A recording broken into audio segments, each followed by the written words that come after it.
Before we start, a quick note on how this script was put together. Every claim in here is drawn from interviews, DVD featurettes, trade press, and on-record cast statements, not invented. Where something is genuinely disputed or unverified, the script says so rather than presenting it as settled fact.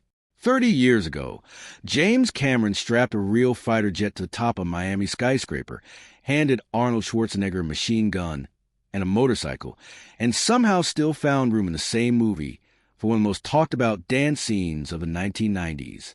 True Lies looks, on the surface, like a fairly simple formula. Spy comedy, big explosions, bigger jokes. But almost every signature moment in this film has a strange, human story sitting behind it.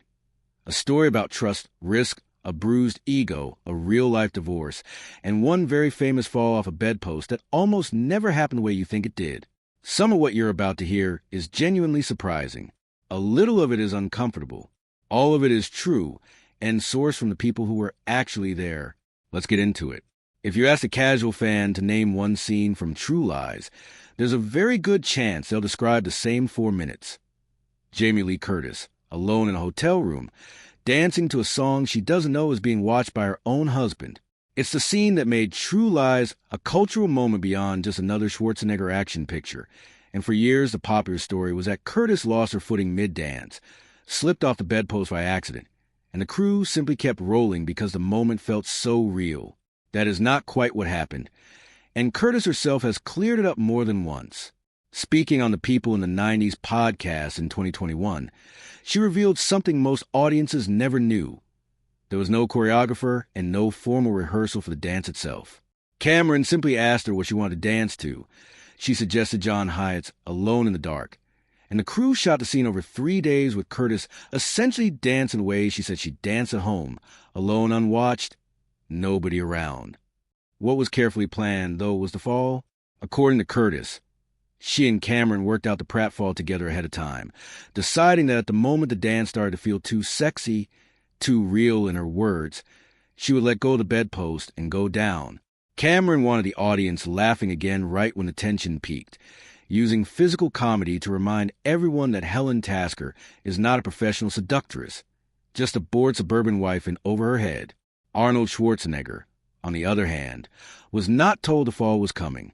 His visible flash of concern in the finished scene, followed by him catching himself and settling back into character, is a genuine reaction, not acting.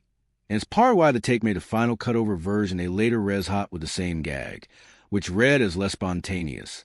Curtis has since called that moment the single biggest laugh she's ever gotten from any film she's made, and she's talked about sitting next to her own father, screen legend Tony Curtis.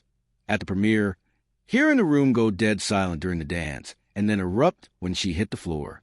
There's another detail worth mentioning here, because it says something about how personally Curtis approached the role. The underwear Helen Tasker wears, and that's the horse Schwarzenegger was riding, was startled by a camera boom, according to account from production, and reared up dangerously close to what Schwarzenegger has since estimated was roughly a 90-foot drop. He managed to slide off the horse in time, but he was close enough to the edge that his personal stunt double had to physically grab him and pull him back to solid ground. It's a reminder that even in a film stuffed with rendered military hardware and elaborate set pieces, some of the scariest moments on a set are the simplest ones, an animal that spooks at the wrong second on the wrong piece of terrain. Tom Arnold's performance as Albert Gibson is one of the film's most beloved elements, the wisecracking best friend who somehow makes covert espionage feel like a buddy comedy. But Arnold very nearly didn't get the part, and the reason had nothing to do with his acting. At the time True Lies was casting, Arnold was in the middle of a highly public and famously messy divorce from comedian Roseanne Barr, and that tabloid attention had made 20th Century Fox nervous about attaching his name to a $100 million tentpole film. Cameron, however, had seen Arnold's chemistry with Schwarzenegger firsthand and believed his improvisational instincts were exactly what the role needed. According to accounts of the casting process, Cameron pushed back hard enough on the studio's objections that he threatened to take the project elsewhere if he couldn't cast Arnold, a serious ultimatum from a director whose previous film had just redefined what a summer blockbuster could look like. Fox relented. Other performers considered for the role at various points reportedly included Dan Aykroyd, Bill Murray, John Goodman, Joe Pesci, and Steve Guttenberg. any of whom would have given the film a very different flavor. In hindsight, it's hard to picture True Lies without Arnold's specific brand of nervous, motor-mouthed loyalty bouncing off Schwarzenegger's stone-faced delivery, which is presumably exactly what Cameron saw coming. By 1994, James Cameron's reputation rested almost entirely on tense, effects-driven filmmaking, The Terminator, Aliens, The Abyss. Comedy wasn't really part of his brand, so it's a little unexpected that True Lies is, scene for scene, one of the funnier studio action films of its decade, and that a meaningful part of the credit for that goes to Cameron personally. Early in development, he brought on a team of writers specifically to punch up the film's comedic elements. According to accounts from people involved in production, Cameron wasn't satisfied with what came back, let the writers go, and rewrote the film's comedy himself, tailoring jokes specifically to Schwarzenegger's deadpan delivery and Arnold's manic energy, rather than handing them generic one-liners.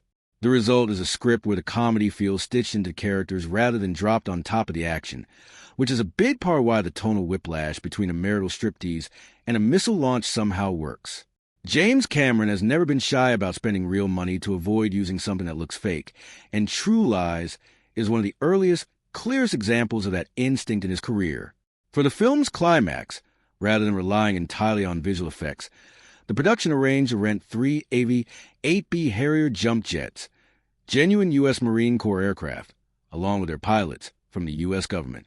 The total bill came to just over $100,000. Like almost every major action release of the early 90s, True Lies got a video game tie-in, released in 1994 for the Super Nintendo, Sega Genesis, and PC. Players stepped into Harry Tasker's shoes for a series of top-down action missions loosely inspired by the film's set pieces. It came and went without making much noise commercially, overshadowed by flashier licensed games of the era, and today it survives mostly as a curiosity for retro game collectors rather than something most fans of the movie have ever heard of, let alone played. Not everything about True Lies aged the way its jet stunts and dance number did. The film's depiction of its villains, a fictional terrorist group called Crimson Jihad, and specifically Art Malik's performance as Salim Abu Aziz, drew real criticism at the time of release, and that criticism has only grown louder with distance. The American Arab Anti-Discrimination Committee staged public protests around the film's release, arguing that its portrayal of Arab characters leaned heavily on menacing stereotypes at a moment when anti-Arab sentiment in the U.S. was already running high in the aftermath of the Gulf War. Malik, who is of Pakistani descent, took on criticism for a role that critics felt flattened a wide range of cultures and identities into a single cartoonish threat. It's a part of the film's legacy that True Lies retrospectives tend to engage with honestly now, rather than skip past. A big, silly, hugely entertaining action comedy that also reflects some of the least thoughtful instincts of studio filmmaking in its era. Most of what made True Lies a spectacle was, by all accounts, a genuinely exciting and well-run production. But it's worth being honest about one part of its legacy that doesn't belong in the same breath as jet stunts and dance numbers. Eliza Dushku, who played the Tasker's daughter Dana at age 12, was injured during filming of a Harry-related stunt sequence, suffering broken ribs.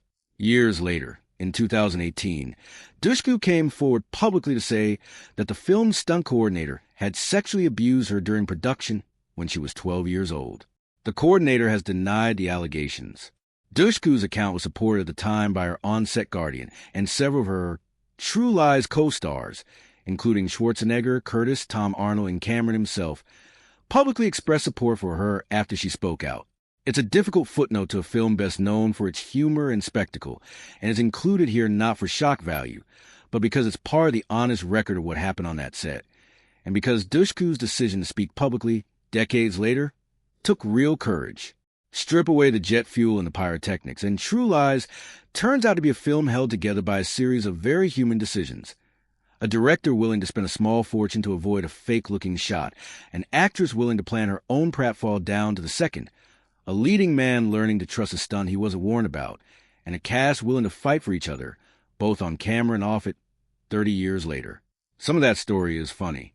Some of it is uncomfortable.